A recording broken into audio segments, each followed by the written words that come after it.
Right now, radical Islamic terrorists are almost certainly scouting out our shopping malls, schools, hotels, government buildings, office towers, and infrastructure, calculating for mass chaos, panic, and bloodshed.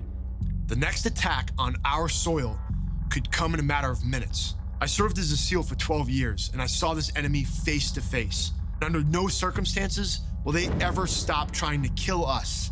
Our biggest mistake is underestimating them, telling ourselves that when they say their goal is our complete and utter annihilation, they don't really mean it. Or even if they do, they couldn't pull it off. I'm not worried about another 9/11. I'm worried about a nuclear device going off in Times Square. While we're stuck focusing on the past like a weak reactive society, they're dreaming and planning for the future. And they'll exploit every single weakness to cut our throats. If we can't come to grips with what this enemy is willing to do and what it's capable of, if we refuse to even utter the words radical Islamic terror, then through our own inaction, we're enabling the slaughter of innocent people. Nowhere is this issue more apparent than at our southern border. It's been documented time and time again that people linked to terror organizations from the Middle East have crossed that unprotected line into the US. Unprotected because we want to show the world that we care.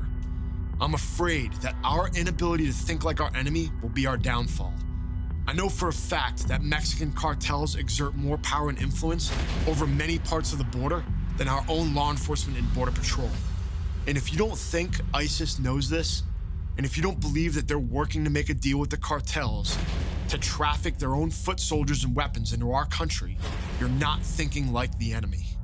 An article published in ISIS's magazine, Dabiq, details a hypothetical scenario where ISIS uses its billions of dollars to acquire a nuke through corrupt Pakistani officials and pays the cartels to sneak it in through our own southern border into America.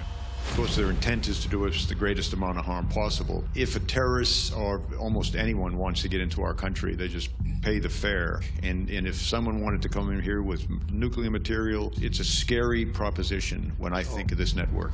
If, God forbid, a massive attack is carried out on our own soil by terrorists who gained entry by crossing that border, it will be exactly because we decided to put the feelings and opinions of those politicians whose closest interaction with ISIS is watching the Paris attacks happen on CNN over the safety of the American people. Listen, all these politicians care about is what their friends in the international community think of them. The same international community that's been utterly devastated by ISIS. I don't know what motivates politicians, but I know the rule of war, and it's very simple. The weak get slaughtered, and we're at war. Every single warfighter knows that our open border could cost us thousands, or tens of thousands, or even more lives. The question is, will America listen?